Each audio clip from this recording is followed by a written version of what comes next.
What's going on, everybody? This is Brent0331, and this is live stream 45. And the topic of the hour is there going to be a Chinese uprising. It seems like things are getting pretty hot and heavy over there. We have seen uprisings like this in the past, specifically in Syria, Libya, Iran. And, is this going to escalate into something that's bigger than what we see currently happening? So we don't know. There's the Chicoms do a very good job of keeping their media with a lid on it, but obviously some video does slip out. And speaking of the Chicoms, I want to point out that 72 years ago today, the Battle of the Chosin Reservoir, 1st Marine Division took on 12 Chinese divisions and fought its way out of an enemy encirclement and fought its way all the way to the coast to pull off one of the most successful attacks in another direction ever to take place in human history. So cheers to those war fighters there, and piss on the communists. So with that being said, guys, I'm going to go around and introduce our panel tonight. We do have a special guest. He's currently not in the lobby, so hopefully he jumps on here very shortly. But first and foremost, we got Les with Pegasus Tests. You guys should be no stranger. He's a regular on these live streams. Les is a veteran of the United States Marine Corps, served in Desert Storm, has his own tactical training company called Polaris Tactics and Simulations Division. He's also the company commander of Bravo Company, One Shepherd, and he also has his own logistics company. So be sure to check out his YouTube channel, Pegasus Tests. Les, thanks for jumping on tonight. Glad to be here, Brent. You gave me a little eyebrow raise. Did I say something messed up? No, you're good, brother. All right, next. We got Small Team Supply. That is his YouTube channel. Be sure to check him out. It is Mike Klein. Mike is a black hat instructor with the One Shepherd Leadership Institute. He's actually the guy that got me involved in it. It's a big thanks to him. If you guys have watched my channel for any amount of time, you probably seen my review of one of Klein Machining's AR RPK uppers.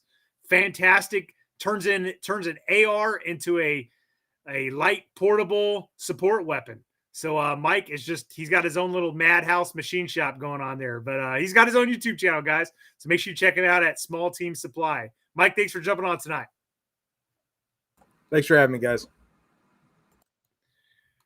All right, next, got my good buddy Chad. Chad and I served together in Bravo Company, 1st Battalion, 23rd Marines. Went to Afghanistan, hooked a jab in Helmand Province, Afghanistan in 2010 time frame. Chad is also a veteran of OIF 1 and 2, served with 1st LAR, hooking and jabbing in the Battle of Fallujah, as well as the initial invasion of Iraq. Chad is getting his doctorate in military studies, and Chad always brings a wealth of knowledge and point of view to the chat. Thanks for jumping on tonight, brother. Glad to be here. All right, last panelist I have, but hopefully we have the other guy jump on. I'm not going to disclose who he is yet, is Bruce at Camp Armament. He's no stranger to this live stream. You guys have probably seen him on. He's essentially my right-hand man on YouTube. You guys have seen him in many critically acclaimed theatrical YouTube videos, such as the LERP video and the MACV Saw Gear video. Well, Bruce is a former aircraft mechanic. He's an armorer. He's got his own YouTube channel called Bruce at Camp Armament, and that's also his Instagram handle. But he brings that excellent civilian perspective to the chat. Thanks for jumping on tonight, Bruce. Well, thanks for having me, Brent. All right, guys. Well, that is our panel tonight. Again, hopefully I have another guy that's going to pop on here. I just don't want to introduce him yet in case his comm issues don't work. But he's kind of a subject matter expert on this particular topic. But I'm going to kick it over to our starting pitcher. Oh, sorry, it's reversed on the camera. So I got to kick it over to our starting pitcher, Les, to kick off our topic for tonight. Go ahead, buddy. All right. So it looks like our friends over in China are kind of pissed off at their government about this lockdown stuff. Something that needed to happen a long time ago in just about every country in the world. It seems like they're so tired of it, they're willing to stand up to an impressive oligarch regime. How's it going to turn out? That's going to be an interesting thing because we all saw how Tiananmen Square turned out. We also saw how things in Hong Kong recently turned out. So you got to be pretty brave to stand up a very tyrannical government. But hey, that works sometimes. Think back to 1776.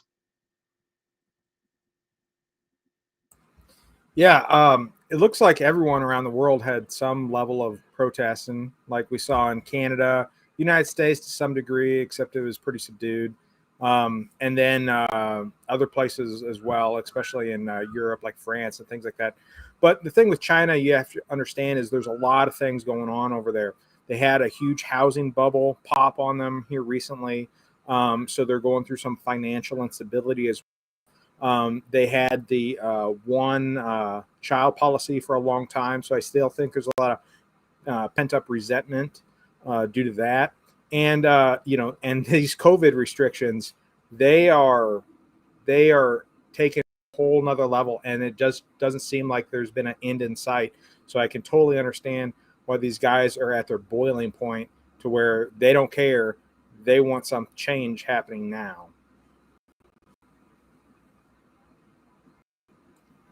So before I go into my intro, I want to give a quick background on this for those who don't really know what this is all about. This is actually just kind of breaking news between yesterday and today. During the height of the pandemic, China had a zero COVID policy, meaning they wanted zero infection rate in China, which we know now is virtually impossible. But during the past 2 years, they've essentially locked down tight. It's finally boiled over in the past week or so. They had a major worker protest that occurred at the iPhone factory in Zhengzhou over lockdowns. Last Thursday, a major fire broke out in an apartment building in Xinjiang province. Due to the lockdowns, first responders took longer to arrive, and 10 people were killed, 9 injured. This was essentially the spark. Now, in nearly every major city, including Shanghai, protesters largely made up of students and workers are now calling for the CCP and President Xi to step down. Police are obviously making arrests and beating protesters. So for my 2 cents on this, if you had asked me what the most significant event of 2022 was about a week ago, I would have said the trucker convoy scandal in Canada. Now, I have my reasons for singling out that event, but if you ask me today, I would say what is going on in China is huge. The biggest threat against totalitarian regimes is not external. It's always internal. And what we are witnessing right now is the biggest fear of the CCP, and that is internal strife. The world has been waiting for China to move on Taiwan, and they haven't. This is why. Now, I'm not going to say this is going to be the end of the CCP, but I will say this is definitely shaking up Beijing. So an important question I think we should address here tonight is, what do we do, meaning the West, do about this? Is this an opportunity for us to support the downfall of communism in China? So let's talk about it.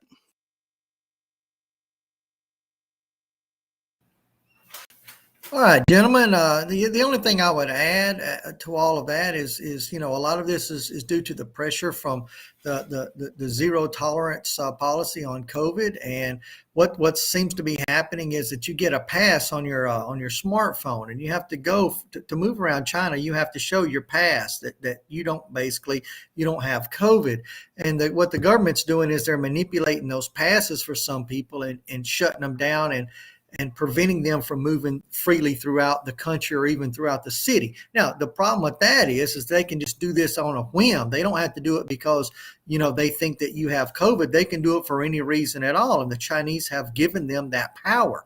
This is sort of the problem when you empower a government that is an evil government, or even one that is not. It will eventually turn evil, and it will start doing things that you did not intend for it to do.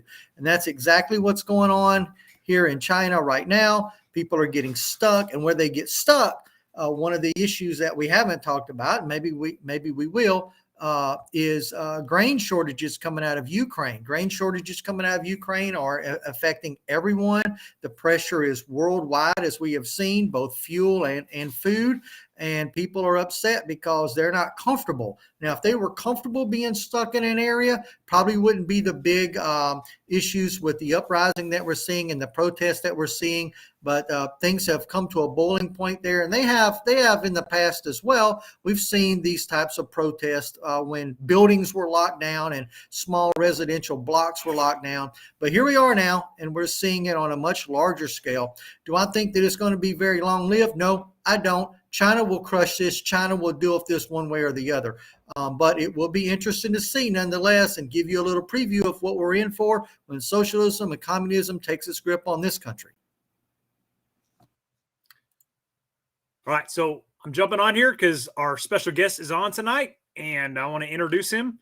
This is a good friend of all of us, and he is a black hat instructor at the One Shepherd Institute, and he's brings a very unique perspective to all this because he's actually from the CCP, but he's a good one. He came here to the United States. He served in the United States Army, and he didn't go back, and he's probably going to get murdered by the Chinese. So without further ado, let's introduce him. Pang, thanks for jumping on tonight, brother. Hi, good evening. Can you guys hear me? We got you loud and clear, brother. And Nice. just in case your comms go down again, let's make sure you get a good, solid intro. If you could just give us a quick background of like how you got over here and what you did once you got to the United States, and then give us your 2 cents about the situation. All right, sounds good. Good evening, everyone. My name is Pang. I came here 12 years ago as a student. Initially, I only wanted to stay here for 4 years and finish college because I was not smart enough to get into a Chinese one. And halfway through college, I actually decided, well, I like the culture, the society, and I wanted to stay. So somehow I found a way to join the army at that point as a foreigner. Unfortunately, got injured, got out, went back to school, and it's been that way ever since. So what's your 2 cents on what's transpiring over there right now? So I was actually talking to my mom 2 days ago, and she's going through the 3rd quarantine. My dad is going through the 5th one. Each one is usually anywhere between 7 to 14 days, depends on what the local government wants you to do. And it's never going to be shorter than 5 days. And in terms of what Bruce mentioned earlier on the health code on your cell phone, the pass thingy, it's only good for 48 hours. So everyone will get retested again after 48 hours. And if you don't, your code immediately turns from green to yellow and then to red. That means no access to public buildings, no access to restaurant, transport, work, bank, etc. So what happened right now, it actually reminds me of what happened a year before I was born in 1989, Tiananmen Square. My mom was there, but she's not one of the students, but her friend was. And my uncle, my mom's younger brother, was one of the soldiers on the other side. And I'm not seeing this one ending very well. If it goes to that extreme, I'm pretty sure Xi Jinping is going to create another Tiananmen Square incident, without a doubt. He have more quote unquote determination compares to Deng Xiaoping at that point. He resembles more of Chairman Mao. Hey, on that note, Peng, can you tell us what kind of transpired a few weeks ago with the former Chicom leader getting escorted out by him? Mm-hmm. Mm-hmm. So obviously there's always going to be internal power struggle in the CCP, but it's not as severe or serious as people think it is. Essentially, CCP is always swinging left and right. The left side, let's say, being dictatorship or rule by one, and the other side being oligarchy, ruled by a small group. And the previous leader, the one that get quote unquote escorted out, Hu Jintao, he belongs to, let's say, a different faction in the CCP. And during his time, his 10 years of being the president or / chairman, they were ruling by a small group. And decision wasn't made by him, and usually wasn't by him at all, because he was actually one of the youngest one in the entire group. And usually this power swing goes back and forth every 20, 30 years.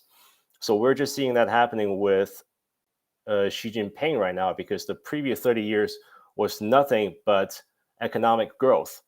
And when they think they have enough money, they will try to crack down on power.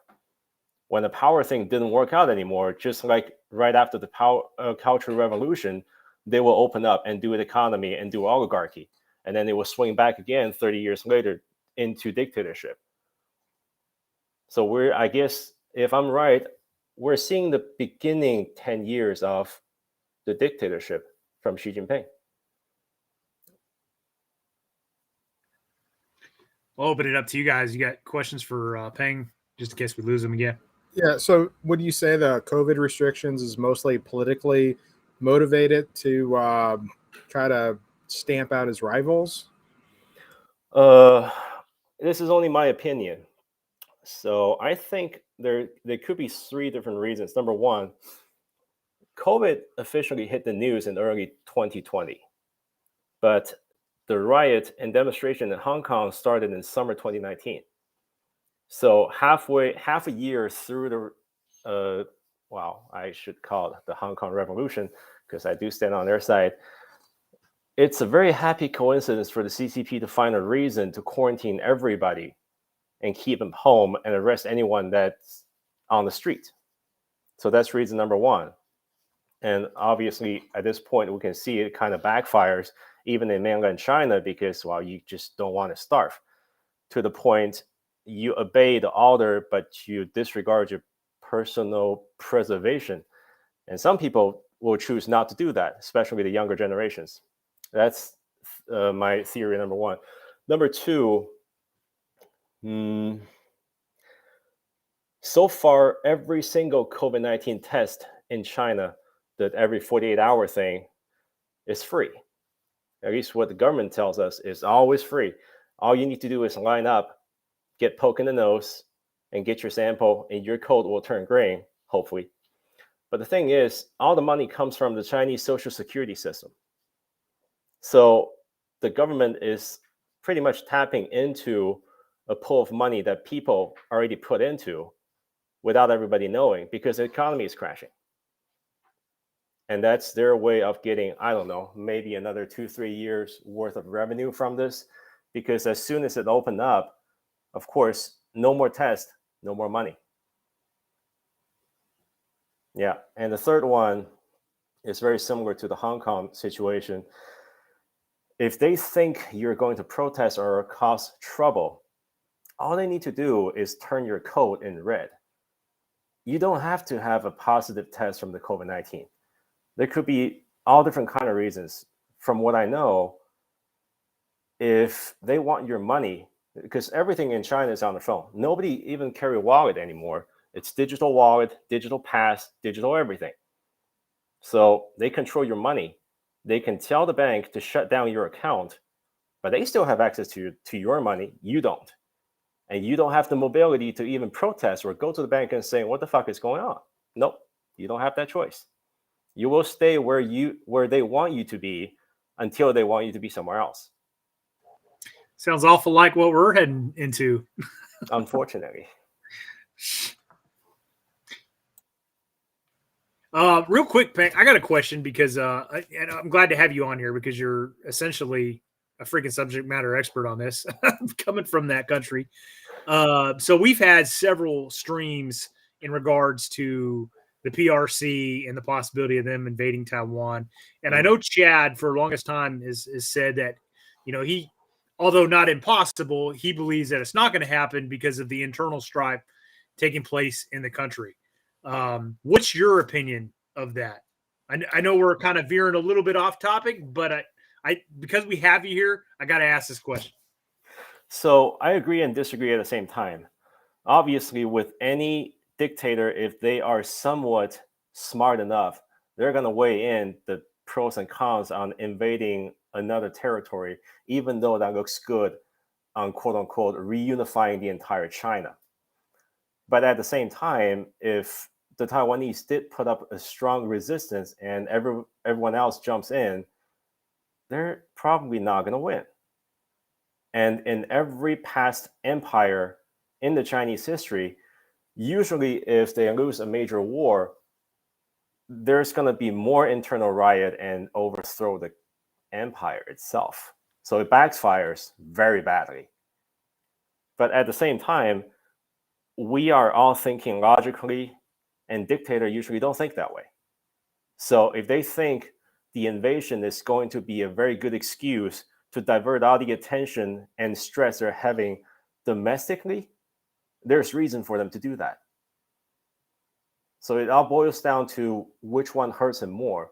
And obviously he would choose the other way.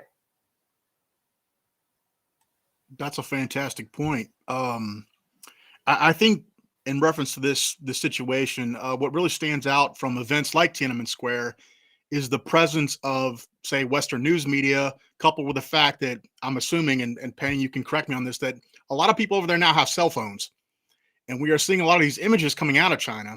And our news media is reporting this as a huge deal because it's literally happening in nearly every major city.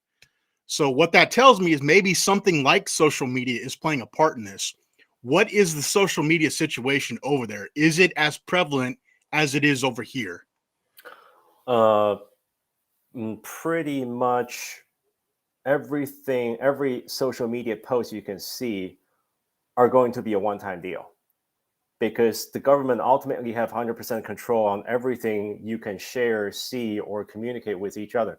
They have monitors, well, pretty much on every device you use, including mine, because I have the Chinese software to talk to my family.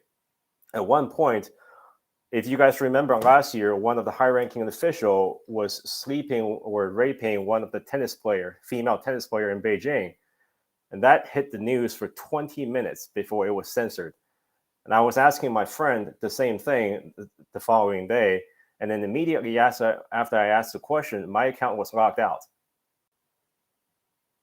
So everything you can see that came out of China, that means that person will probably lose their account for a short period of time, if not forever. And usually the average response time for the Chinese internet police to knock on your door is 30 to 45 minutes. Although all of you on TikTok, take notice. Yeah. Well, so this really started in one province, and like I said in my introduction, it kind of started with this fire that occurred in Xinjiang province. How do you think that spread from that one city to everywhere? It did start from there, but actually what I see on the Chinese-speaking circle, including people that are already here, they're more focusing on the riot or the protesting in Shanghai. Shanghai being one of the biggest cities that China locked down in April for the entire month. And some of my families and friends are there. They almost have no access to food for a whole month. And that city being one of the first one to westernize 200, 150 years ago, people there know what they want. And they used to enjoy a different way of life when it wasn't controlled by the commies. So a lot of people do value the opinion coming out from Shanghai. I do too. And I used to don't have a very good impression on people in Shanghai because they speak a different dialect, but that's a different issue. It's a culture thing.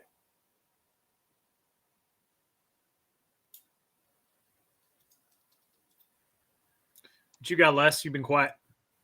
So Pang, when do you think the crackdown will begin? How long will Xi let this go on before he says enough is enough? Well, if it takes over 2 months, I wouldn't be surprised. So in 1989, the entire protest for anti-corruption before the Tiananmen Square incident started somewhere in February and April. Everything that the student wanted was replace the corrupted official and bring back the people that actually cares for the citizens and crush all the corruption, by the way. And initially, CCP responded with, let's talk. They want to talk with the student leaders. They want to quiet them down in a normal way, the way they wanted, and stay off the news. That didn't work. They tried a few more times, half-assed attempt, didn't work. And eventually, in late May of 1989, the state-owned news media, newspaper, all started with the headline of, we cannot let Western power and people being influenced by the Westerners to create riot in our capital. So that set the tune for what's going to happen for the next 2 weeks. Eventually, on the second day of June, they openly called the students rioters. And then 2 days later, troops moved in. So for the people in Beijing, a lot of them help the students because they know what's going on. But for the rest of the country, all they can see is from the state-censored news. And they saw, there's riot in Beijing, and troops are moving in to crush the riot. So they will take some time to set the stage if they want to, and it could be as long as a couple months, because ultimately Chinese PLA are very territorial, and they have troops everywhere anyway. I saw some video on, I believe it was Mr. Guns and Gear's Instagram post, and he was showing video of like APCs, and the heading was that they were moving to the cities. So, I mean, I can't confirm that, but like I said, that was on his post, and he was saying that multiple outlets are, reporting the same thing. So it may already be happened. So he probably just doesn't want another Hong Kong, type uprising going on. Yeah, and it wasn't the first time either. A few months ago, there's a flooding in a regional capital, and because the government is hiding the truth and the actual death toll, people were protesting at the same time, and their response was the same. They put APCs and tanks on the street in the names of, we're moving into a military exercise. But for the local people, it's a show of power, and what you're going to do against tanks. Do you think weather might play a factor as far as stopping the protests? I know historically in the United States, it's usually around summer, spring, things like that is when things get really heated up and get kicked off. Do you think this is going to run on a steam really quick because it starts getting cold? It could be, but also starting in the last 2 years, China is having power shortage. And for that reason, a lot of factories had to shut down temporarily or permanently for the entire season because the power was allocated elsewhere. And they can only use the power grid for 6 hours a day, for an example. In that case, people wasn't happy, and a lot of people didn't have anything to do either. Now, can they control that? Sure. All they need to do is turn your code into red. You don't even have access to bus. What's your opinion of this comment, Peng? Because we all know the Chicoms are pretty tricky bastards. That they always are.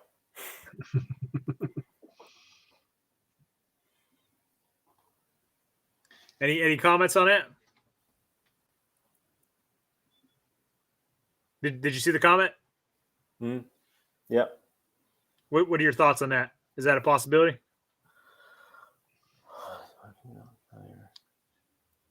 Which one? Let me scroll that. So it's essentially was saying that this could be essentially a ruse, just an excuse to move military equipment to shadow possible invasion of Taiwan. It could, but I still have some faith in the intel community, since they can call out Russia's invasion and staging pretty accurately. They can see a massive amount of tank on the other side of the coast if China is really piling things against Taiwan. That's a good point. Yeah. Peng, let me ask you this. So you sort of mentioned that. I'm glad to have you on the stream, by the way. Welcome aboard. I've heard you sort of mention that this seems to be working in favor of an authoritarian government in terms of being able to blame COVID and lockdowns to prevent the spread of COVID in order to stop people's travel back and forth using the buses, all the buildings. Essentially, you could basically, simply by saying that a person hasn't passed the COVID test, stop their ability to move freely throughout the city or the country. Now, that's very convenient. And there are many Americans, including myself, who believe that the entire coronavirus was created in China intentionally and may have been released intentionally, or maybe it wasn't. It all seems very convenient, and I'll throw the conspiracy theory out there. Was this all part of the master plan for the Chinese government? I see a smile there. What are your thoughts on that? I'll just stop right there and I'll let you elaborate as to how you feel, because no one here has their finger on the pulse of the country the way that you do. So obviously there's different stories, and there's one version that I heard from friends and families back in China that I tend to believe and found that more believable. Yes, the virus was extracted from nature and enhanced in the laboratory condition. The P4 lab, which is, I don't know, considered the highest level of biological experiment, the lab was constructed in China according to a French blueprint, because China never really had experience designing and constructing these kind of building. So they went for a foreign blueprint, but local contractor negated a very important step, incinerary. So the trash wasn't burned. It got discharged directly into the sewer system. That's, I guess, to them, the most possible way the virus got out. It was unintentional in the start, but due to the way that CCP covers everything, by the time they found out from a local government official, it's already out of control and spreading. And obviously, someone smart enough in the CCP figured out, well, we can start doing some virus and vaccination thing while don't tell the rest of the world. So basically, they just took advantage of the situation. Yeah, they could. And it makes sense for them, too.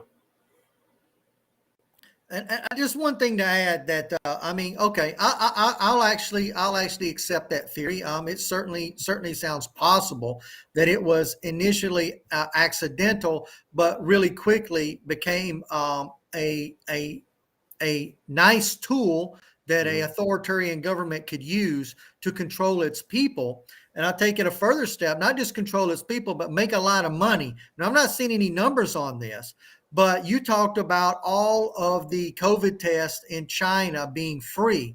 Well, all of the COVID tests in the U.S. have been free as well. Now, we all know nothing is free. As you said, they're having to pay for it through like their Social Security or some form of government. But here, the U.S. government is paying for them. And every single test I've ever seen, and I have several different brands that have come through my hands throughout the last year, they are all made in China. Every one of these paper masks everybody was wearing, they too were made in China. So China has got to be making money hand over fist. Maybe not today, but at least in the height of the pandemic when everybody was in demand for paper masks and tests. And I can only imagine what else. I would love to 3 years ago have been in the coronavirus test business and the mask making business in China, because I would probably be a rich dude right now. Yeah. Initially, I thought the outbreak was only going to be in China. So at that point, I was still in the university. My friend and I actually made an effort to send masks back to China because over the news, we heard how bad it is. But eventually, somehow, the disease stopped in China faster than anywhere else, and they started exporting stuff, including masks and including test kit, which, by the way, most of the test kit are defective. And my family had found out by themselves too. The first time you get tested, positive. A couple days later, the same test kit, negative. But that's enough time for the government to shuttle a bus and take you away and lock you up for a month. And you pay for the hotel too. So it may be your opinion that fast forward to current times right now, maybe your opinion that, well, I think I know your answer, but that these tests are being tampered with by the federal government in China to not give accurate results on individuals' COVID status, but rather to control their movement for one purpose or another. And to increase the crisis worldwide and make you think it's worse than it is. I got to tell you guys, the other day I had a stomach bug, lasted 24 hours, and it was awful. Put my ass in the bed for 24 hours, shitting and puking my brains out, and that was 100% worse than when I got COVID during the height of the COVID pandemic. 100% worse. Yeah, I mean, when I had COVID, I had to have a test tell me I had it. I'm the same boat, Les. The first time I had it, I would have never known. I had zero symptoms the first time. The second time I had it was last January, and I know exactly where I got it. And here was the interesting. I had a cough if I wore a mask. If I didn't wear a mask, I felt fine. But just the slight difference of wearing a mask and my breathing abilities, it created a slight bit of a cough. It was good for a couple of days, and then over the weekend I was all better. I do know that there are people, and we've talked about this before, that have other health issues that it hits pretty hard and kills some of them.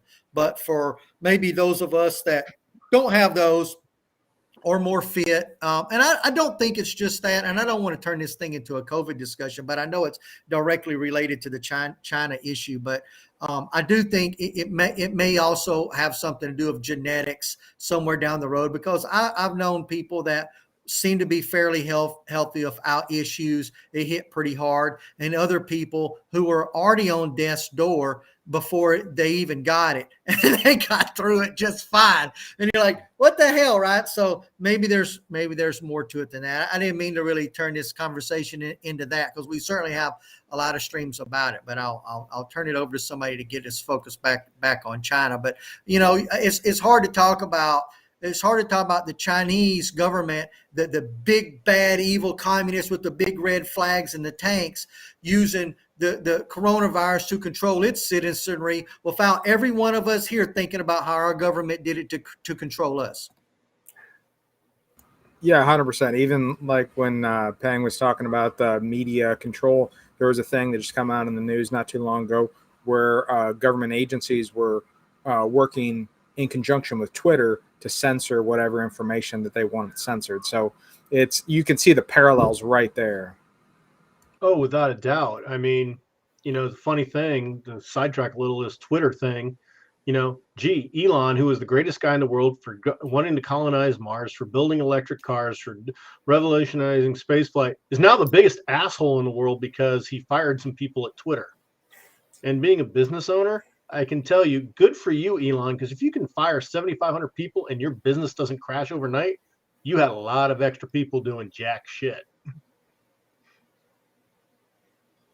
Hey, Pang, kind of pivoting back to the original topic. What's the sense of the overwhelming majority of the Chinese people in regards to, the Chinese Communist government and all the shit that's going on? Like, what is your feeling of how that's going? Like, obviously, if somebody were to ask me from the outside, like, hey, what is the American populace think of like the United States federal government? I would say it's almost split right down the middle. You got 50%, fall in line, or on the left perspective, and 50% on the right perspective. So what is your reading of the Chinese people as a whole? Not specifically the government, but just the people as a whole. Personal opinion, I think the answer is going to be pretty disappointing. So let's take my own family as an example. Out of 40 of them, 38 might be commie. One of them is back and forth, and the other one is here. So the problem wasn't really they trust communism was the solution for everything. Hold on, let me read this. Use VPN.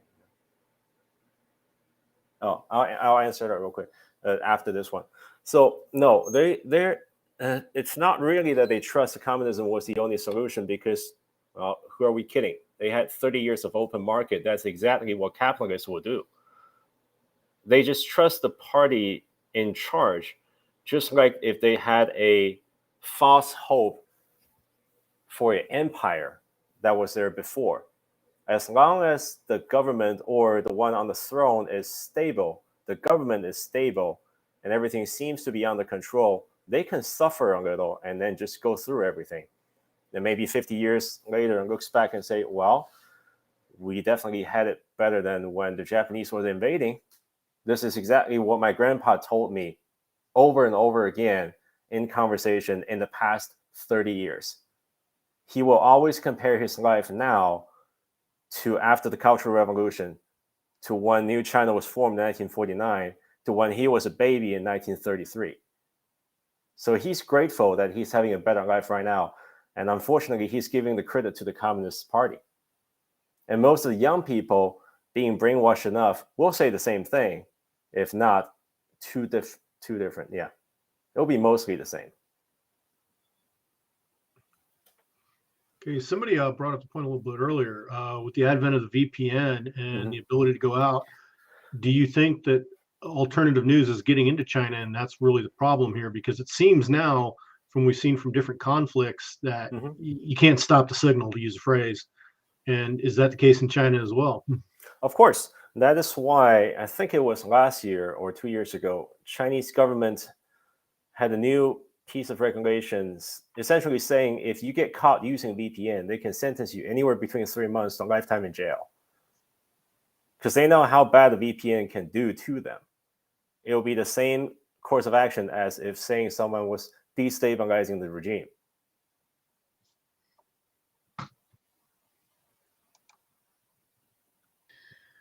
My thing is, I don't understand for the life of me. And maybe it's going on. I highly doubt it, though. Like, why aren't we funneling, black op type activity into propping up these uprisings? Like, we know the Chicoms were doing that during like the 2020 George Floyd riots. We know that was happening. We know that Chicoms have their tentacles in all the aspects of our federal government because we have Democratic senators sleeping with them. Fain or whatever her name was. I mean, this is without a doubt going on. Why aren't we interjecting ourselves more? I mean, heck, how many times do we see on the news about an uprising in Iran?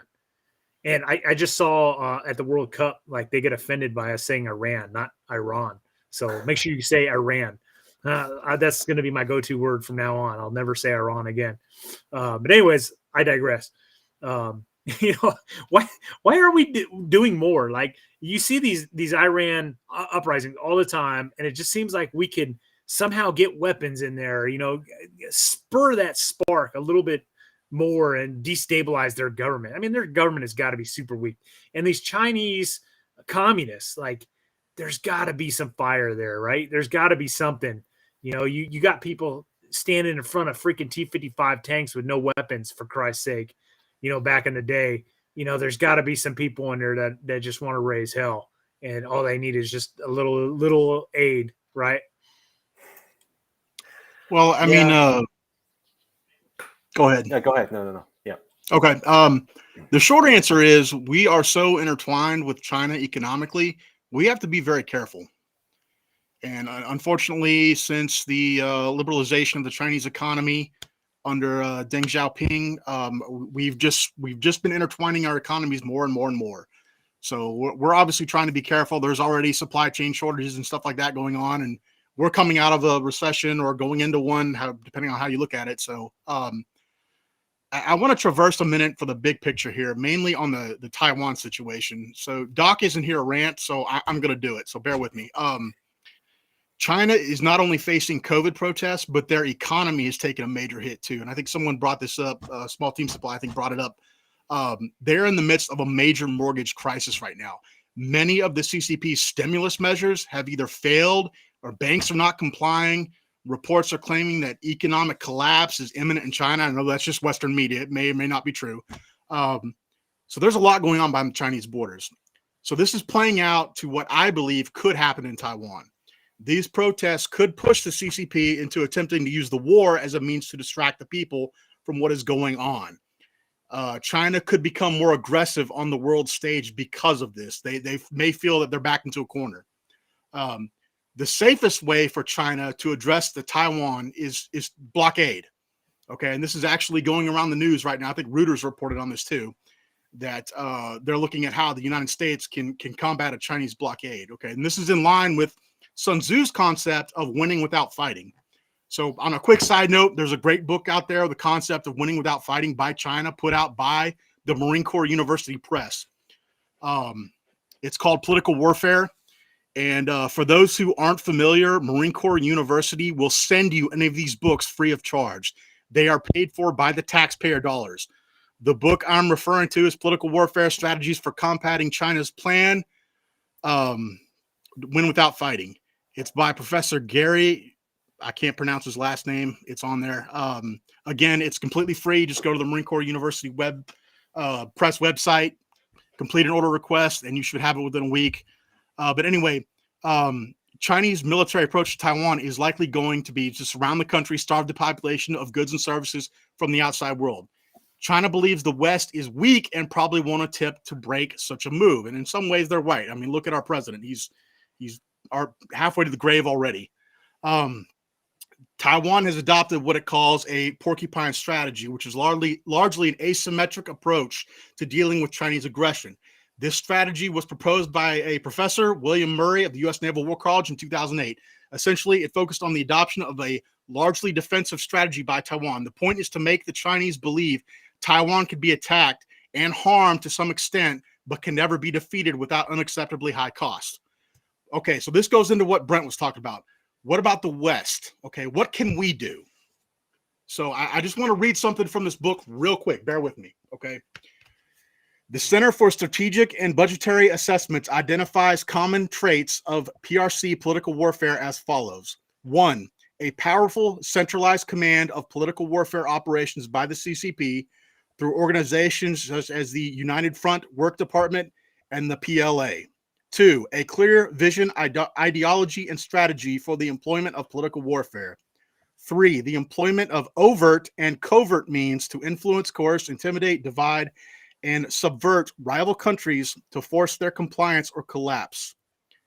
4, a thorough understanding of rival nations being targeted by political warfare. 5, the use of a comprehensive array of political warfare tools in coordinated actions.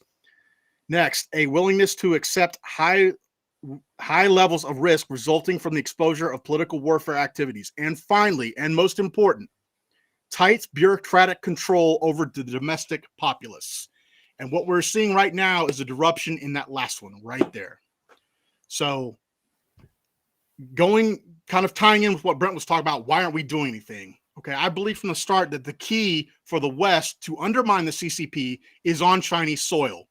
Essentially, we need to attack the CCP as its center of gravity, namely the Chinese people.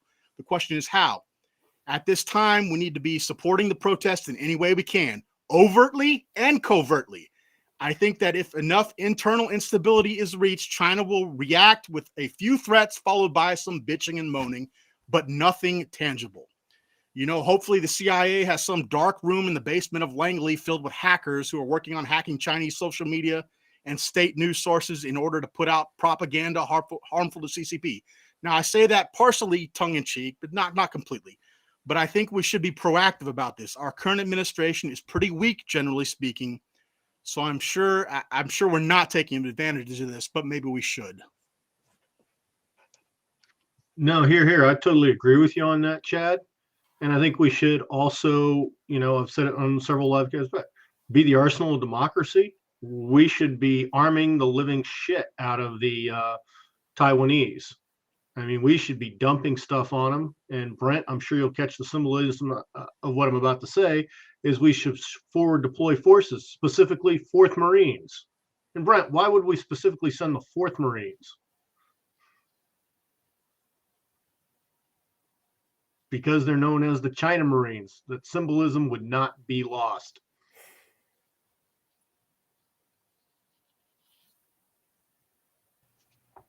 I'd just like to say, I know that the link is up for this book that Chad was just talking about, and I just wanted to say that this is an opportunity when I can shine, being a non-military guy, non-government guy, bringing the civilian perspective. As Chad said, that book was free, paid for by your taxpayer dollars. You're welcome.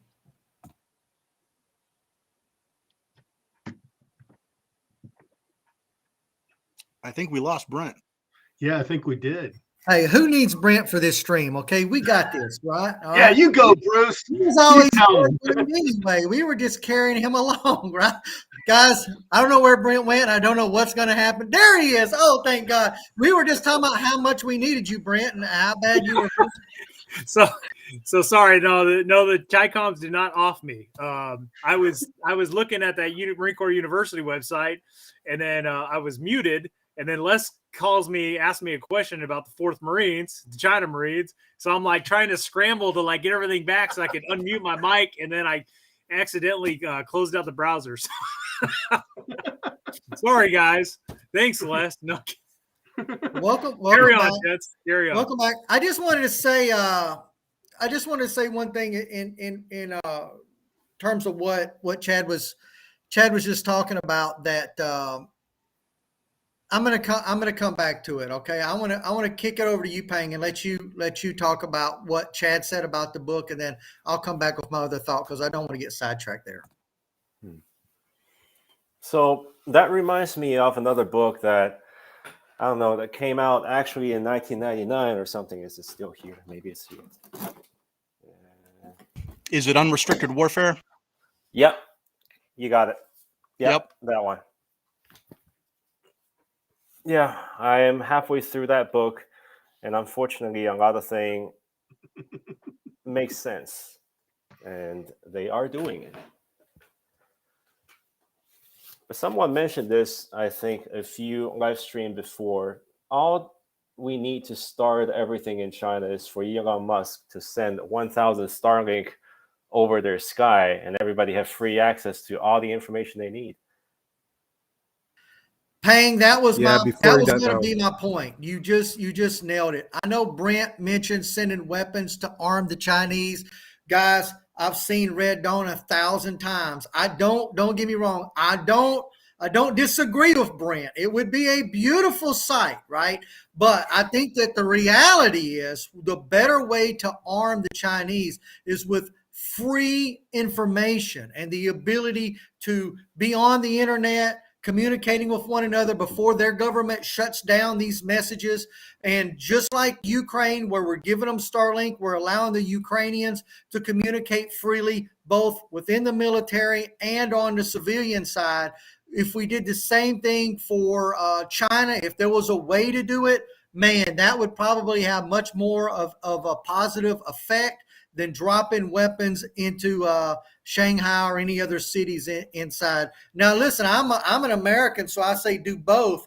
But that was going to be my point, Pang, was that getting them a way to prevent the government from controlling their communication. Man, you want to talk about a punch in the gut for any government, that is, for any government. That would be the way to go. You know, Bruce, you're not wrong. Because if you go back to the 1950s and the 1960s, when Voice of America was a thing, is like flooding the then Soviet Union with cheap transistor radios had an effect all out of proportion to the cost of the program. I'm just going to say force only respects force. So you got to have a means to give them pause. Oh, without a doubt. And, you know, just like in 1776, those who rise up will need foreign backers. The question is, do we have the political will to be the French in 1776? Well, and to the other's point, do we as the United States want to do that? It's one thing to have the capability to support a regime overthrow in a country, for example, but the instability that comes from that, I mean, what's going to happen when I can't upgrade to my iPhone 15? How many people in this country are going to melt down when China's not shipping these out? And I just use this as an anecdotal example, but we all know how attached we are to Chinese phones, but we're attached to Chinese everything. That's the brilliance in what China has done, is they got us to voluntarily comply with their rape of our bodies and their rape of everything that we do here in this country. I mean, if we were to write tomorrow, say we're shipping everything we ever got from China in the last 10 years back, our country would absolutely collapse. It would completely collapse because we're that dependent on what we get from them. And until we I'm going to disagree with you there, Bruce. Okay. I'm going to disagree, and here's why. A couple of years back, Trump slapped those tariffs on China, the 25% tariffs.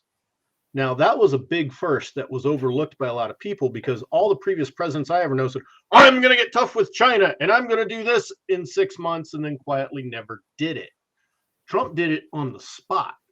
And in the logistics business, that affected a lot of customers because all of a sudden they paid for something that came in and it just cost 25% more. That probably wiped out their profit margin in a lot of cases. And a lot of people went, well, you know what? I'm not dealing with this. I'm going to move that to Vietnam. I'm going to move it to Malaysia. I'm going to move it to Taiwan. And one of the things they almost universally said once they made that move, I'm not going back. All right. So one of the things that people are kind of dismissing right now, that over in that Twitter battle, was that, like, if Apple and Google are going to ban Twitter, Elon says, I'll make my own phone. What happens when he decides to make his own phone in India? I mean, that puts a hurt on the Chinese. Yes, we are intertwined economies. The difference is, and Trump said it back in 2017, we can sustain the hit. They cannot. Oh, I couldn't agree more or less. Absolutely. You know, they do have the ability to hurt our economy, but we have the ability to hurt them as well. Oh, and much more. I mean, we'll recover because our thing is we'll stop buying their product. Other places around the world will vie to make that product for us, and we have alternatives. Look at all us in the gun community. We all love our Holosuns, but if we can't get them anymore, we'll suck it up and buy the Trigicons and aim points. You know, at China, if we're not buying their Holosuns, they got nobody to sell them to. You know, that's a big difference, and that will bring the downfall of the CCP, because you can only hide something that for so long, and you can only keep the lid on that information for so long, because you can only keep the factory producing for so long. And even if they keep the factory producing whatever the product is, it doesn't go anywhere, and that will get noticed very, very quickly. I think a lot of that's happening organically right now anyways, with a lot of these big companies, because especially in the tech sector, the workers' wages in China have been steadily going up. So now they're looking for, you know, people that'll work for nothing again. So they're really shopping around again. But what China really got going in their favor is that long history of being in that space. So, you know, you can talk to a Chinese factory and they can help you out. They're like right away, oh yeah, we know how to do that. We've been doing that for 20 years now. So it's actually kind of an easier thing to maintain that relationship than trying to forge new ones. But especially with more commodity goods like shovels and pickaxes and stuff like that, you see a lot of those things moving out of that country and into some of these other more emerging markets. Right. And another area that we could very effectively fight the Chinese if we put our mind to it is in shipbuilding. Right now, 50% of any cargo that goes on the water as cargo goes on a Chinese ship, because they're literally 50% of the ships out there. You know, we can combat that and stuff. We build our own ships, you know, and then we just, yes, the government will have to subsidize it because we'll have to undercut their rates. And then you'll have to be aggressive in your marking by not allowing the Chinese ships to dock. Very simply, just tell the Chinese, you can't dock in LA anymore, you know, and start combating it that way. And that will go a long way towards destabilizing that regime. Hey, Payne, can you speak to, like, how does the average Chinese worker get paid? Like, does 50% of his paycheck go to the government? Like, how does that all work in that communist society? They also have income tax. Exactly how many tax bracket they have or what percentage, I forgot. I think it's around 25% for my dad. And the problem wasn't really about people's income, is the amount of tax that the government mandate on product, especially imported product. For example, phones, the tax could be up to 50 or 75%. Cars, 200%. Even domestic books, 33%. I think that was the number 10 years ago. Didn't know if they go up or not. Yeah, tax is another great weapon. For example, you know, the United States is incredibly liberal with its import taxes. If other than the 25% stuff that Trump slapped on the Chinese products, generally any product coming from anywhere else in the world, if Uncle Sam is charging you 5%, he is really putting the stones to you. Anywhere else in the world, if you import something in the country and the government only slaps 10% duties and taxes on it, those people are doing backflips. So that's one of the ways, that another way we can combat this is that 25% tariffs Trump's put in place back in 17, up them, go to 50, 75, 100. And that right there will another nail in the coffin of the Chinese Communist Party. I think that the important thing there though is to have a secondary source, like you talked about. Maybe they'll be starting to be made in India, Malaysia, wherever, but you've got to have a secondary source up and running, ready to take that over. That's one of the things we've started doing with our computer chips, right? Because we know that Taiwan has a bit of they're one of the few sources out there of those chips. And we've got Intel that's starting those up here in this country because we've realized that Taiwan could become unstable in the future, and we can't allow China to control the manufacture of those chips solely. We got to start doing it for ourselves. Now that's sort of a matter of national security more so than a lot of the stuff that we get from China. But we just have to have a plan B in place. Peng, there was a good question that came up a little while ago. I thought maybe you brushed on in the beginning, but could you talk about the food issues that China's currently having, and maybe just issues in general that the average Chinese person living in the city may be experiencing under the situation that they've been in there for the last year or two? In terms of food, I think it's not really a crisis yet, unless you're in the city or region, province that's been locked down. In that case, yes, it is a crisis for everybody in there. For any other city that's not being strictly being grounded in their own house, food is not a crisis, but there's shortage. And that's one thing I had to convince my own family 2 years ago, saying, well, you guys better stock up on cheaper food, including, I don't know, rice, grains, or canned meat when you can, or when they're still cheap. I think most recently, because most of the domestic meat product in China are pork. Traditionally, we don't have that much chicken, and we don't eat cow because they're considered farm animal. So pig and pork are the mainstay of meat produced. And the price of meat went up 50% this year. Excuse me, sorry, I had something in my throat. Yeah, so the pork price really went up this year, and it's hurting a lot of people too. And obviously, the situation in Ukraine didn't help China because you lost 11% of grain export in the entire world.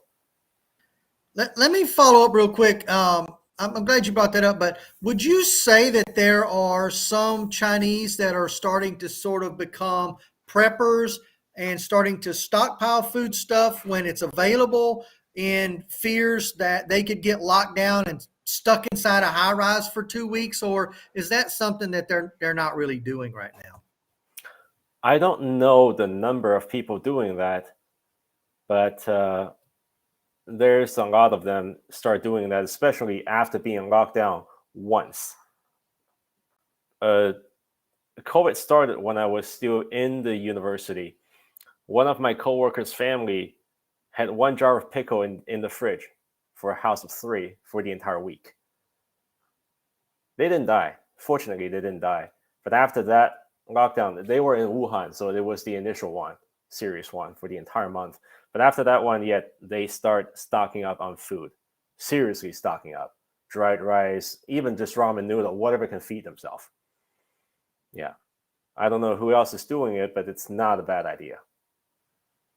So do I understand that right? They're actually locking people into their buildings and not providing them with any food or anything to sustain themselves? Well, they do. The government always say they will provide everything you need, but there's a couple different things they won't be able to cover. Number one, there still need to be people unit. And based on the propaganda and brainwash they had for 3 years straight, no one's willing to take up that job because they think COVID is so deadly. They don't want anywhere near that building, to the point that some people living in high-rise have to bring a rope down with a basket to get food from the street and just toss money or ask for the other people's electronic account and say, I will send you the money, please give me some food. That become quite common, including in Shanghai in the past 3 years. Every time there's a lockdown and the government said they will provide food, 80% of people are experiencing shortage to a certain degree, and some people will die because there is no food. All it takes is one food delivery guy to either test positive or being quarantined in a district of the city because that district have an outbreak to affect more than one household, and lo and behold, people don't have food anymore. I was going to say, Les, that sounds like a great business opportunity joint that we could do. You supply the logistics. I'll go there, deliver the food by hand, lick every doorknob and handrail on my way up. But I guess I would always be testing positive, even though I show no symptoms, and I wouldn't be able to perform my job duties. So as brilliant of an idea as it was, it's already been shot down by the Chinese government. Now, what we got to do is train Doc Sex robots how to deliver food, because they can never test positive for COVID. Man, where's Doc when we need him? I don't think it'd make it very far because isn't there, Peng, correct me if I'm wrong, but isn't there a female shortage in China? About 10 million. So yeah, the sex robot is not going to survive very long. No. Well, hey, dual use technology, guys. No warranties on sex robots in China, guys. No warranties. That's kind of a selling point, sex robot with food. It's an upcharge. So in all seriousness, my understanding is that's another reason for a Chinese invasion of Taiwan is at some point they're going to have this mass surplus of adult males, and there's not enough women to go around, and idle hands are the devil's workshop. How happy are you going to be if you don't have a significant other? So yeah, and China actually have laws and regulation in place. If you graduate high school and choose not to go to university, or if you're too stupid to go to university, you will serve in the military for 2 to 3 years, mandatory. And I almost went into the Chinese military because I didn't go to Chinese college, but I came over here, so lucky me. And COVID was actually another very happy coincidence for them to test the entire population. What if there's actually a war going on and you guys need to be in lockdown for an extended period of time? Can you even survive? Well, unfortunately, people can on the bare minimum. So if this was really a war for the past, let's say, 3 years of low conflict between China and Taiwan, I guess the Chinese government can still control their population. Yeah, I think this was a litmus test for a lot of governments out there, just seeing what they can get away with and what people are willing to put up with. One quick follow-up. You mentioned there being sort of a shortage of females in China, and I think Brent mentioned this in the very beginning, but it might have been pre-stream. But is that a direct result or a result of the limitations on children that the Chinese experienced for such a long time? And can you speak to the issues that China's having because of those limitations? Yeah. So the whole issue was because of the one child per family policy, which started in the 70s and ended maybe just a few years ago. And I was one of the one child. I don't have any brothers and sisters. And historically, traditionally, the Chinese or most of the world believe if you have a boy in the house, it grows into a farmer, a laborer, a hunter, being, I don't want to say it, more useful than having a girl. So in China, during that 20, 30 years of time, if a newborn girl, if they found out that was a newborn girl, especially in the village, not in the city, because big city have big hospital and is well regulated, but in the countryside, no, there is no regulation. And they found a young girl, the parents can just take the girl and toss her away and produce another one or another one until it's a boy. Imagine if, because 60% of Chinese population, even now, still live in the countryside. Back then, it's got to be 80% or even more. So imagine 3/4 of the entire country are only producing boys for years. That's why the population was disproportionate at this point.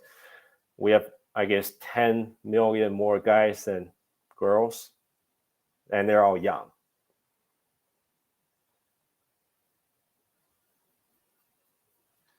So on you guys. So I want to go back to what you were talking about, paying with these lockdowns and especially how people get food.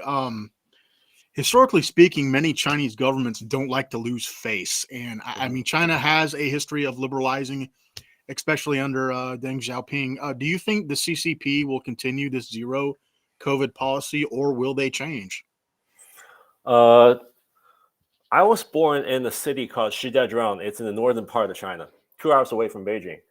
That was actually one of the first city a week ago that came out only from the city level saying, we are changing the COVID policy. No more testing, no more mandatory testing. Back to school, no more COVID checkpoint. And that policy from the city lasted 1 day. No one else followed from the rest of the country. And then they get crushed down from the province and then from the central government. Because, like you said, they don't want to lose face. And ever since 3 years ago, Xi Jinping already said, we will conquer the virus because we have a superior political system. And no, he's not going to change his mind after 3 years. And from whatever conference they had back in October, no, the zero COVID policy stays in place, does not change. In fact, the current lockdown in different cities are conducted this way. The government will send a notice to the local community saying, well, we found one case in your community. We won't tell you to lock down. You will tell them to lock down using your own name or whatever official notice. But it's not from us, it's from you. So it looks like everywhere in the entire country are voluntarily locking themselves down. No, it's all being directed by the central government, although you don't see that on the paper. A quick question for you, Peng. Are there in China, do people driving in their car by themselves wear face condoms, or is that a uniquely moronic American thing? I guess, yeah, they do too. They're so afraid of the virus, they will wear a mask inside the car. By themselves? Yeah. All right. And you will see that, yeah, you will see a very high percentage of Chinese living in the United States doing that too, because they listen to their family, and whatever the CCP is feeding their family, they believe that too. I have another question. I can attest to that because I was just down in Houston over the weekend and saw a family of 4, a husband, 2 children, and his Asian wife, and she was wearing a mask outside. Peng, do you think that's is that a direct result of the fear that the Chinese government is putting into its citizenry, that they should be overly fearful of the virus, or is that something that, I guess what I'm saying is, what is the information that the Chinese government is putting out onto its people? I mean, it would make sense that they were overhyping it, making it seem worse than it actually was in order to control them more and getting more of a voluntary compliance from individuals. Would that be your take on it? So I don't think the Chinese government is exaggerating what the death toll of COVID-19 was, as long as the news are coming from United States, because we had 500,000 deaths or more than that in the past 3 years already. But Chinese government is hiding the death toll in China because it's the same virus. The death rate is about the same, but they claim in the entire country there's less than 8,000 deaths in the past 3 years, and they will use the U.S. number to show the Chinese people, look, this is your death toll, your potential death toll, if you don't follow the rule we're telling you to do now. Which, according to Chinese people, well, it seems to be, 100 times higher. And then they will tell you there's enough side effect permanently after you get even one COVID, which I disagree because I had 3. Oh, one more thing. I know that others want to talk here, but one more thing. vaccine in China. What is that heavily encouraged by the government, required by the government, et cetera? And if you want to come in on this, go right ahead, because I see I might have touched. Yeah, that's exactly what I was wanting to ask. Are they pushing the vaccine? Are they saying, hey, you got to have this to move around? What are they saying? Are they to the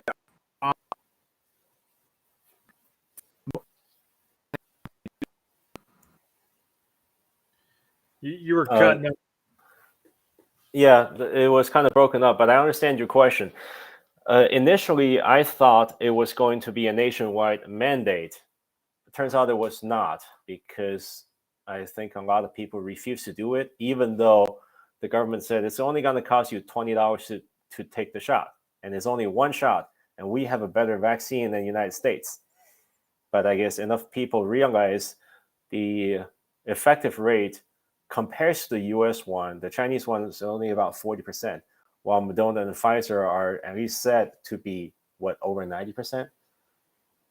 And China, in order to, once again, to save the government's face, restrict any importation of foreign-made vaccine at this point. Yeah, but no, it's not 100% complete mandate at this point. Yeah. If you don't mind, Peng, I want to ask some questions not pertaining to COVID. Yeah. Just what you know about the PLA and the PLAN. Like, how do you think the U.S. military, considering that you served in the U.S. Army, how do you think the U.S. Army and U.S. military currently stacks up against the PLA and the PLAN? Well, I can't say anything about the PLA Navy, but my family member used to be in the Army, and I talked to enough retired Army guy from the PLA when I used to be able to travel back home before 2019. Essentially, they have a higher PT standard than us. Well, I'll use Marine Corps as the example. Marine Corps does 3 miles. They will do anywhere between 3 to 6 miles as their standard test, with weighted back to mimic the use of body armor without actually wearing a body armor. So their PT standard overall is higher, but their familiarization with weapon, unfortunately, no. 10, 15 years ago, their annual ammunition allocation for single soldier or Marine was anywhere between 10 to 20 rounds. You shoot twice in training against stationary target at 100 meters, and you're scored based on the range 10, 9, 8, 7, 6. And obviously, they're trying to modernize ever since 2015. So each year they get up to 200 rounds now. But compares to what we had, that's a drop in the bucket. We shot about 1,000 rounds in 2 months.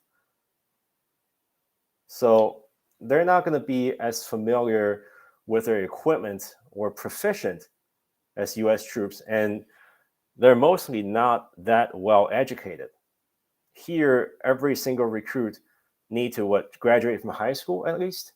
In China, 70% of all of their soldiers, conscript, or even volunteer soldiers come from the countryside. All you need is maybe a middle school or elementary school education. And they purposely mix 7 countrymen with 3 city boys in one squad so that you have someone smart in there, but most of them are dumb enough to follow any single order you give them. What about the officer? What about the officer corps? How does that work? Does it work like it does here? We have to go to college, or? Yes, they have a faster access to the officer college for enlisted guy, at least since the 1990s. Because my uncle, he enlisted as a communication soldier, and then somehow tested and went to the officer corps. And he by the time he got out, he was a major or a captain, I forgot.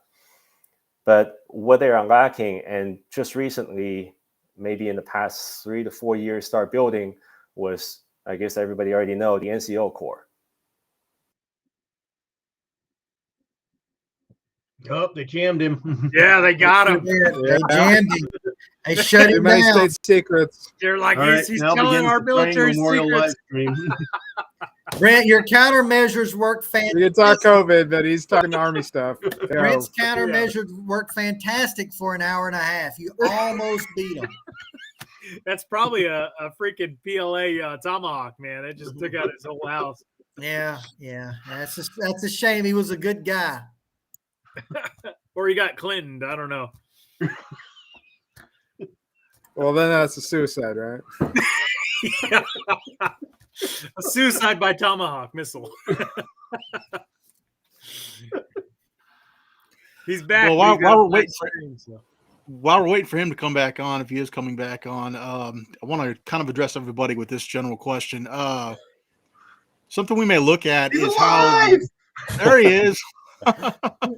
Look, his room's all shattered. Its screen's crooked. Maybe it was a Tomahawk. What do you think? Yeah, I'm in the bunker now. No, it's not. It's a bookshelf. My computer died. I'll just finish up real quick. Yes, they recently started building up the NCO core, and just like any other red teams, they don't have a very strong NCO core at all. So that's the U.S. advantage there. Anyway, someone else. Chad, you had a point. Well, I think another advantage is, the PLA really hasn't been combat tested in a very long time. I think the last combat action they were in, aside from some border skirmishes in India, was their invasion of Vietnam in '79, and that didn't go too well. But I want to kind of change gears a little bit here. The Wall Street Journal has been reporting extensively on this, the question about that. Most of our weapons are going into Ukraine now, and they're putting a strain on our defense industry to supply Taiwan as well. So my question is, should we change our priorities? It's a hard question to answer, mostly because our current administration is inherently weak. What really should be happening is Europe should pick up the slack with Ukraine, but I don't see this happening outside of the UK, which, much of Europe has been stuck in a pacifist mentality for the past few decades. I think we all agree here on this panel that Taiwan is much more strategically important than Ukraine. And Russia has shown its ass during this whole invasion. Maybe it's time to reprioritize. Well, I may be wrong, but I think Germany's actually kicked in a lot too. I know I've seen some video of Panzerfaust, the newer model Panzerfaust, being utilized by Ukrainian grunts. Yeah, the Germans have kicked in a lot. Their Gepard anti-aircraft system showing up over there. Supposedly, there is a bunch of their old Leopard 1s in storage that are heading that way. And surprisingly, a lot of the smaller European nations have kicked in a lot. Apparently, one of the major suppliers of anti-tank weapons is the Estonians and the Lithuanians. So, yeah, I think Europe's kicking in different levels. I think also we kind of look at this at a U.S. level, and instead of counting anti-tank weapon systems, we're normally used to counting fighter jets and tanks and stuff like that. So, and there's a lot of that equipment there. The British have just sent a lot of Samson APCs over. The Australians have sent a lot of 113s. I think the world is sending a lot to Ukraine. You can see in the news that the number of 777s going there is off the scale. So that I do think there's a lot of equipment going to Ukraine. And as I said before in this live stream, I think we should be arming the living shit out of the Taiwanese right now. Yeah, and I think we should do both. And I will say this. I'm all about supporting Ukraine with arms and killing commies. But for everyone we ship out, we need a brand new one being made. I'm not necessarily a union man, but there's a lot of union jobs out there. We produce these things here in the United States. For everything we build, we should be building a brand new one going right back into the inventory. We should not be cutting into our inventory one bit by supplying Ukraine or Taiwan for that matter. If we want to arm Taiwan, that's fantastic. Let's hire a second shift and let's run 2 shifts, 6 days a week. Everybody gets Sunday off on a union job. We're going to pay overtime on Saturday. Look, it's tax money that we're spending. And I know that there's a lot of people that are upset about us sending billions over to Ukraine or billions over to Taiwan. Listen, don't think for a minute, and you guys know this. If the government's not wasting money over there, you're not going to get a check back for what they're not spending. They're going to spend it teaching your kids to be woke. that your 5-year-old son can be a girl, that your 8-year-old daughter can be a boy. All day they're going to spend it on all these woke programs. So instead of giving them the money to do that, let's spend it killing commies. I'm all about it. If you've got a plan where we're going to get that money back, I'd love to see it, because I have yet to get a check back from the government before we were fighting Ukraine or before shit was going down in Taiwan. My taxes didn't go up. They were spending it somewhere else. Let's continue to arm them. Let's continue to produce those weapons here. And speaking of weapons, Pang is going to talk about small arms in the Chinese military. Well, one point before he starts, though. Yeah. I just want to say, if that's the case, if we're sending M777s there and HIMARS and shit, like, I don't want to replace what we sent them. I want the next best thing. I want the fucking M777A1 or A2. Or if we're sending the Javelin, I want the Javelin A1, A2 to go to our guys. I want our guys to get the latest and greatest, because whatever we send over there, you have to assume that a good portion of that just ended up in the PLA's arsenal, and you better believe that they are reverse engineering the shit out of that right now. Oh, hell yes. Hell yes.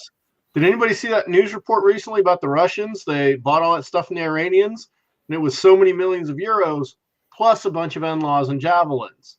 So you know what the Iranians are doing, and I'm sure they've made that same deal with the Chinese.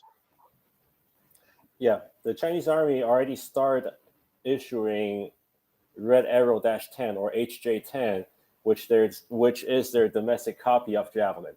And it's been a couple years already because, well, I guess they captured some sample in the past 20 years of GWAT. So unfortunately, they are capable of doing that. And everything they can get their hands on, they will make a copy. I'll touch real quick on the rifle and then the Taiwanese military thingy. I think there's a couple questions earlier there. In terms of rifle, you guys already know it used to be AK derivative, and then for the longest time it was Type 95. It's a bullpup, which is a copy of the French FAMAS, with some little tweaks here and there using more polymers. And the biggest advantage that the Chinese news media said was Type 95 was the lightest and most controllable assault rifle compared to AR, AK, FAMAS, AUG, or anything else. Yes, in terms of overall weight, without any accessory, it was the lightest one. And in terms of the effectiveness, 5.8 millimeter inherently will be punching a little bit heavier than 5.56 or 5.45 because it's larger, just like 6.8 or 3.08. So that's a no-brainer. But for soft tissue damage, questionable. They never had any special ammunition. Even for their snipers, their sniper used machine gun ammo, just like the Soviet Union. And it's not until recent years they have specialized, highly accurized version of machine gun ammo, and that becomes a standard issue for everybody in the entire squad. There's been a couple different modifications of the Type 95, which they took the idea from the Canadians, and the QBZ-97 they exported out because the Canadian hated the little bitty foregrip. They hated the carry handle. So the Type 95-1 version did not have the foregrip anymore, but it retained the carry handle, just shorter. So if you mount optic to the top, it's not ridiculous anymore. And from there, they realized, well, that's a dead end. There's nothing else we can do about Type 95. So since 2019, which was, I think, the 70-year anniversary of the founding of New China, it came out a new rifle which heavily resembles the SIG 550 or 551. Essentially, it's an AR platform firing an AK magazine. And that's called the QBZ-191. If anyone's interested, there's one guy, I forgot where he's from, but he did a very good analyze on the internal component, operating mechanism, and everything on QBZ-191 based on real photos, based on all the pattern Norinco was trying to claim on the new rifle. It breaks down every single little parts of the rifle. The engineering detail of QBZ-191 was pretty impressive. But just like some of the Imperial Japanese rifles, it was a little bitty over-engineered. It tried to fix every problem the AR-15 and AR-18 had. It tried to fix everything the AK doesn't have. And at the same time, you're creating a new problem in there too. It wasn't Forgotten Weapon. It was a smaller channel, guys. I can post the link later on if I can find it. So that's about their small arms. Handgun doesn't change. Sniper rifle barely doesn't change. It was from SVD to Type 88, and then they're trying to start their own program, or at least in the past couple of years, on bolt action, so equivalent to a M24. They have anti-material rifles, and they always advertise using 50 cal anti-material rifles for anti-personnel role. And they advertise using a small drum-fed semi-auto grenade launcher as the anti-sniper rifle, which is an interesting idea, but accuracy is questionable. So that's on their small arm. In terms of Taiwan, I think rearming Taiwan or dumping resource in Taiwan is the way to go. But the biggest problem isn't from the outside, it's from the inside. I used to have friends that served in Taiwanese military, 369 Mechanized Brigade, and then 10th Corps, and he was an artillery guy. The biggest problem for them is conscription still exists when they were in, and then it was gone. The term used to be 18-month, and then it was 12-month. And then their entire service is 4 months. So compared to a US recruit, it's like graduating boot camp and then serve 1 month in the military. Congratulations, you can go home now. That's their active duty. And the amount of people try to dodge conscription and then dodge the annual recruit training is ridiculous. And they don't have the money to retrain everyone, all the reserves each year. So the lack of motivation, lack of funding for individual soldiers, which was the same problem for the PLA. They always focus on the big equipment, but they neglect individual soldiers. Taiwan, unfortunately, is doing the same thing on food, clothing, armors, rifles, training, especially training, and recruit. So you can send as many HIMARS you want, but if I think the latest poll, 40% of the young guys in Taiwan does not want to fight, even if there's a war. The other 50% will, but that just means half of your country is not motivated to fight. Well, that might boil down to 60% when bullets start flying, or even higher. So the biggest problem, I think, is not really coming from the equipment. It's coming from the inside. And that's why, for the longest time, US don't really want to arm Taiwan with anything high tech. What if you just surrender and then turn everything over? Well, that's a point. You can arm them, but you don't have to give them the latest and greatest, as Brent was pointing out. I mean, like the desert out in Arizona is littered with old F-16s. I'm sure there's nothing on that the Chinese haven't already ripped off. We give them older equipment. There's nothing wrong with that. The other thing is, I've said it before, one of the greatest weapons against China we can give Taiwan is the Second Amendment. Just literally arm everybody. Yeah, on that note, I don't know if you guys ever watched the Australian version of 60 Minutes, but they do a lot of good documentaries on Taiwan, it seems. And I've seen a few, and one of them was a bunch of Taiwanese civilians going and getting training, and they're just using airsoft guns. I mean, they're doing CQB tactics and stuff like that, but it's just, kind of like what we were seeing in Ukraine leading up to the invasion. It was civilians just going, if you remember Ukraine prior to the invasion, it was civilians training with like wooden AKs, and they're essentially doing the same thing right now, just with airsoft guns. And there was one like Taiwanese billionaire that was paying to like train a bunch of guys to be snipers, So there are some motivated people, and I believe those numbers that you were saying, Pang, in terms of like how many will fight. But then again, you think about the United States, and they did a similar poll here, and it was like, you had a significant percentage of Americans weren't willing to defend this nation. And it's like, okay, well, fuck you. I'll fight. We don't need you. Get the fuck out of here. You know,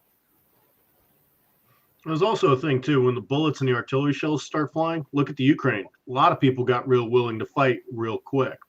Depends Yeah. how much you hate the other guy.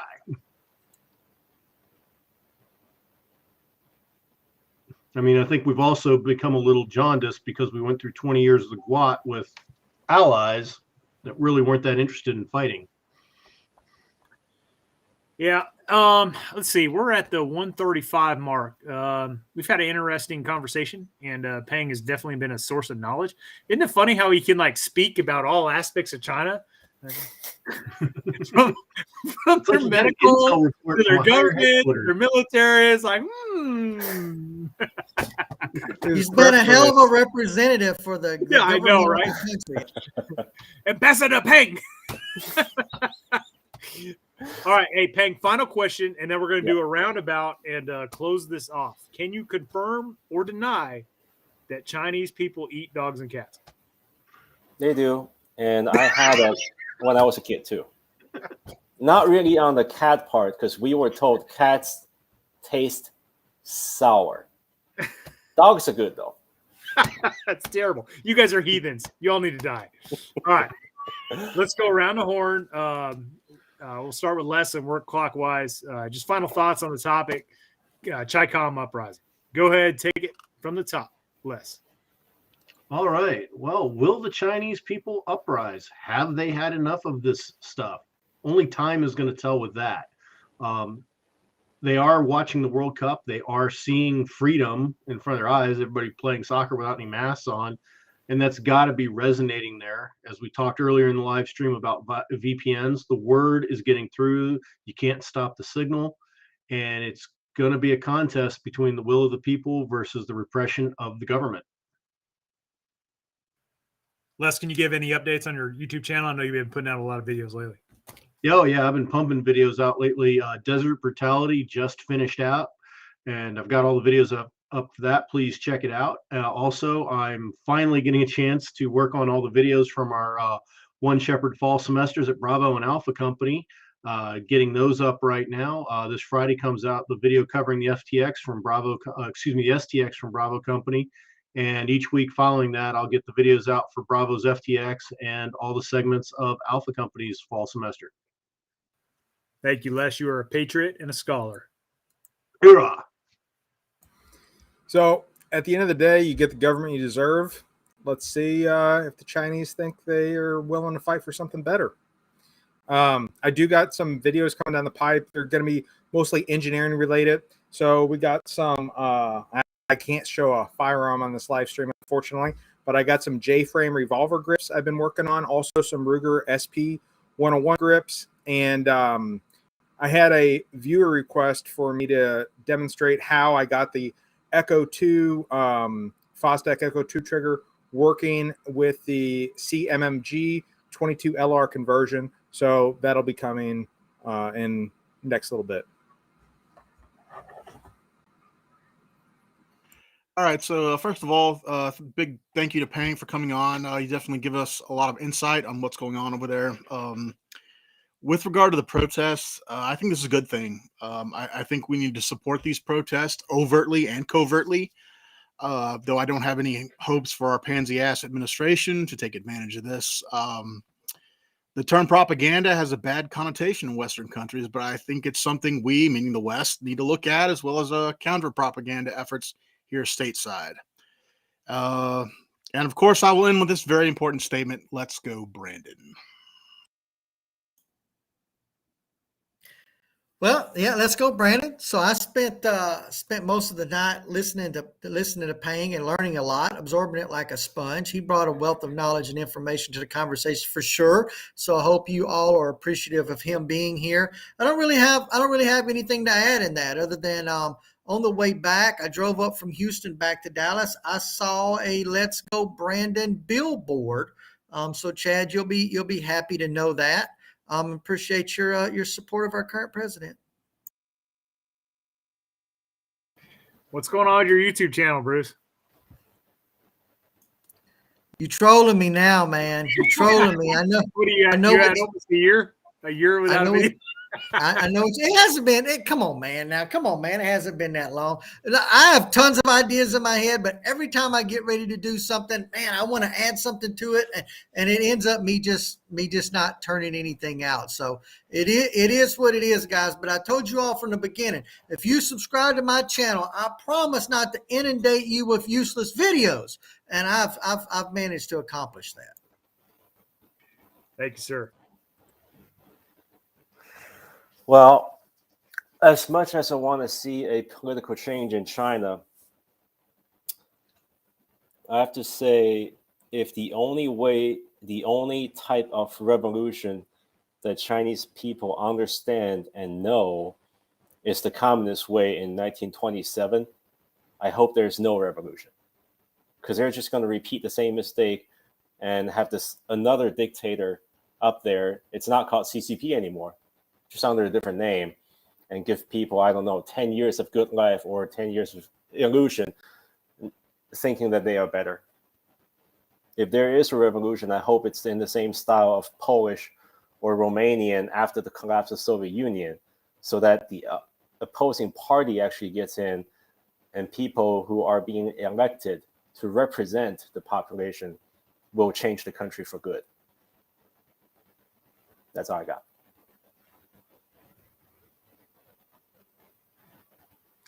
All right. Again, big thanks to Peng for coming on, man.